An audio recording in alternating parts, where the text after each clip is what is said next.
కేంద్ర రక్షణ మంత్రి రాజ్నాథ్ సింగ్ ఆర్మీ చీఫ్ ఉపేంద్ర ద్వివేది జమ్మూ కాశ్మీర్లో పర్యటించనున్నారు. కాసేపట్లో రాజ్నాథ్, ఉపేంద్ర ద్వివేది శ్రీనగర్ చేరుకోనున్నారు. ఈ సందర్భంగా రాజ్నాథ్ మాట్లాడుతున్నారు. ఇప్పుడు ఆ ప్రత్యక్ష ప్రసారం చూద్దాం. इसी बात में है कि वो भारत विरोधी और आतंकवादी संगठनों को पनाह देना बंद करे और अपनी जमीन का इस्तेमाल भारत के खिलाफ किसी भी सूरत में न होने दे। साथियों, आपको याद होगा कि लगभग 21 साल पहले स्वर्गीय अटल बिहारी वाजपेयी जी के सामने इसी पाकिस्तान ने इस्लामाबाद में डिक्लेरेशन किया था कि अब उनकी धरती से आतंकवाद एक्सपोर्ट नहीं किया जाएगा। मगर पाकिस्तान ने भारत को धोखा दिया है, पाकिस्तान ने भारत को छला है और आज भी वह धोखा दे रहा है। इसका खामियाजा अब उसको भारी कीमत करके भुगतना पड़ा है और यह कीमत, यदि आतंकवादी वारदातें चलती रही तो लगातार यह बढ़ने ही वाली है। हमारे प्रधानमंत्री श्री नरेंद्र मोदी जी ने दो टूक शब्दों में आतंकवाद के खिलाफ भारत की नीति को रीडिफाइन कर दिया है, इसे परिभाषित कर दिया है, जो यह कहती है कि हिंदुस्तान की सरजमी पर किया गया कोई भी आतंकी हमला एक एक्ट ऑफ वार माना जाएगा। दोनों देशों में जो अंडरस्टैंडिंग बनी है फिलहाल वह इसी बात को लेकर है कि सरहद पार से कोई बेजा हरकत अब नहीं की जाएगी। अगर की गई तो बात निकलेगी तो बहुत दूर तक जाएगी। साथ ही हमारे प्रधानमंत्री ने यह भी साफ कर दिया है, आतंक और बातचीत कदापि एक साथ नहीं चलेंगे और अगर बात होगी तो आतंकवाद पर होगी और पाक ऑक्युपाइड कश्मीर पर ही होगी। साथियों, ऑपरेशन सिंदूर की कामयाबी ने पाकिस्तान में छिपे आतंकी संगठनों और उनके आकाओं को भी यह साफ बता दिया है कि वे कहीं भी अपने आप को महफूज और सुरक्षित न समझें। अब वे हमारे बहादुर भारतीय सेनाओं के निशाने पर हैं। दुनिया जानती है हमारी सेनाओं का निशाना अचूक है और वो जब वो निशाना लगाते हैं तो गिनती करने का काम वह दुश्मनों पर छोड़ देते हैं। साथियों, आज आतंकवाद के खिलाफ भारत की प्रतिज्ञा कितनी कठोर है इसका पता इसी बात से चलता है कि हमने उनके न्यूक्लियर ब्लैकमेल की भी परवाह नहीं की है। पूरी दुनिया ने देखा है कि कैसे गैर जिम्मेदाराना तरीके से पाकिस्तान द्वारा भारत को अनेक बार एटमी धमकियां दी गई हैं। आज श्रीनगर की धरती से मैं पूरी दुनिया के सामने यह सवाल उठाना चाहता हूं कि क्या ऐसे गैर जिम्मेदार और रोग नेशन के हाथों में परमाणु हथियार सुरक्षित हैं? मैं दुनिया के सामने यह सवाल खड़ा करना चाहता हूं। मैं मानता हूं कि पाकिस्तान के एटमी हथियारों को IAEA international atomic energy agency की निगरानी में लिया जाना चाहिए।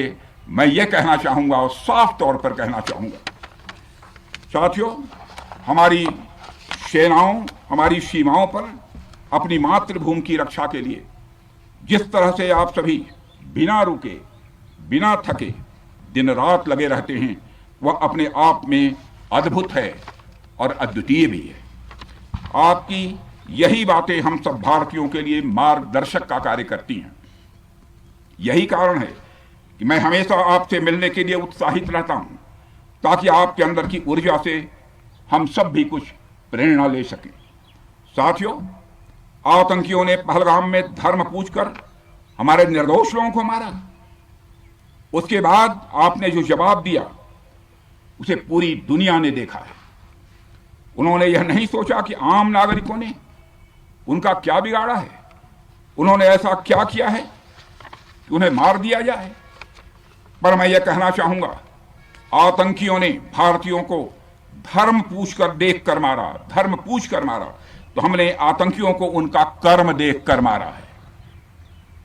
उन्होंने धर्म देखकर बेगुनाहों की जान ली, यह पाकिस्तान का कर्म था। हमने कर्म देखकर उनका खात्मा किया, यह हमारा भारतीय धर्म है। एक रक्षा मंत्री के रूप में मुझे आप सबको बेहद नजदीक से वर्षों से जानने का और समझने का अवसर मिला है। मैं आपके साहस और पराक्रम को तो जानता ही हूं, साथ ही साथ पहलगाम जैसी घटना के प्रति आपके गुस्से को भी मैं अच्छी तरह जानता हूं। साथियों, मुझे पता है कि पहलगाम के बाद आपके अंदर गुस्सा था, पूरे देश के अंदर गुस्सा था।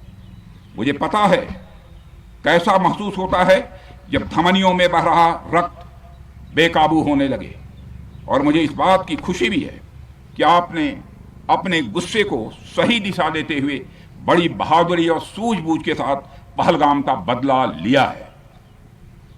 रही बात पाकिस्तान की, तो उसकी बात ही क्या करूं आपसे।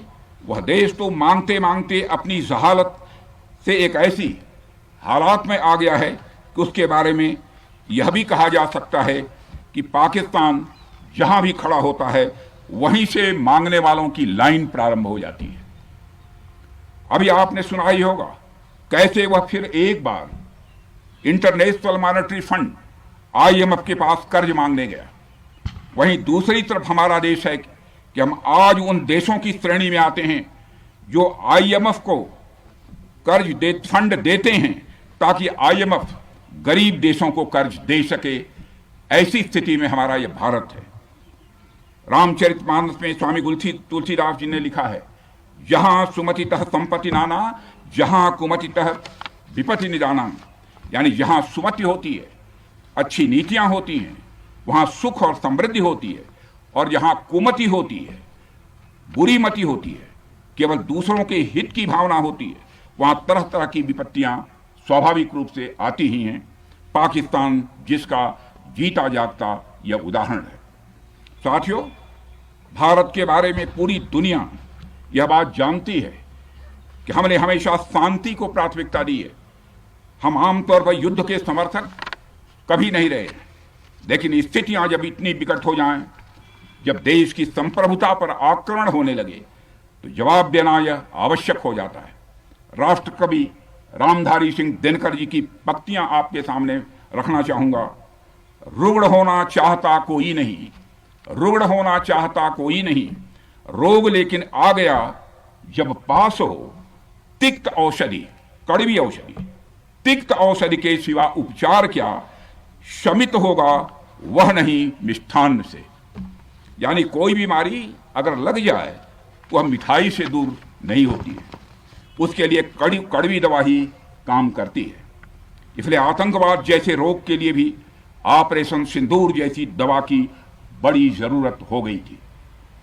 साथियों, पूरे देश में हमारी सेनाओं को और हमारे सैनिकों को एक सम्मान की दृष्टि से देखा जाता है। एक सशक्त राष्ट्र वही होता है जो अपनी सेनाओं को सम्मान के साथ साथ आधुनिक हथियार और साजो सामान भी दे जिसकी उसे जरूरत है। मुझे गर्व है कि आज प्रधानमंत्री जी के नेतृत्व में सरकार हमारी सेनाओं के लिए यह सब सारा काम कर रही है। हमने यह सुनिश्चित किया है कि हमारी सेनाएं हर परिस्थिति के लिए तैयार रहें। और मैं यहां पर army chief general Upendra Dwivedi ji को भी बधाई देना चाहता हूं, क्योंकि बार बार मेरी चर्चा होती रही है और बार बार मैं यह पूछता हूं कि जो भी आवश्यकताएं हैं उन आवश्यकताओं को पूरा करने के लिए हम पूरी तरह से तैयार हैं। और इसलिए इसके लिए हम वर्ल्ड क्लास बेहतरीन गुणवत्ता वाले साजो सामान अपनी सेनाओं को देने की कोशिश कर रहे हैं। आज आधुनिक राइफल्स, मिसाइल डिफेंस शील्ड और ड्रोन्स जैसी नई पीढ़ी के कई इक्विपमेंट को तेजी से भारत में ही बनाया जा रहा है। साथियों, इसके अलावा सीमावर्ती इलाकों में हमने जो काम किया है वो आप सब देख रहे होंगे। आज LAC और LOC पर भी कनेक्टिविटी है, वैसी पहले शायद कभी नहीं थी। हमने हर स्तर पर यह दिखाया है कि हमारी सरकार केवल युद्ध भूमि पर ही नहीं बल्कि व्यक्तिगत रूप से और पारिवारिक रूप के साथ अपने सेना के जवानों के साथ खड़ी है। साथियों, अंत में एक बार फिर आप सभी को आपके शौर्य और पराक्रम के लिए हृदय से हार्दिक बधाई देता हूं। मैं आपको यह आश्वासन देता हूं कि हमारे प्रधानमंत्री जी के नेतृत्व में देश की सरकार और देश की जनता हर कदम पर, हर स्थिति में आपके साथ कंधे से कंधा मिलाकर खड़ी है। मुझे पूरा विश्वास है कि आपके सहयोग से हम इस पूरे क्षेत्र में आतंकवाद का समूल नाश करेंगे, ताकि कल को कोई भारत की संप्रभुता के खिलाफ आंख उठाने की हिमाकत न कर सके। इसी आशा और विश्वास के साथ आप सबके शौर्य और पराक्रम की सराहना करते हुए और आप सभी को अपनी हार्दिक शुभकामनाएं देते हुए अपना निवेदन समाप्त करता हूं। बोलिए जय हिंद, जय हिंद। यहाँ का घोष वाक्य क्या है? इस भारत माता की जय है।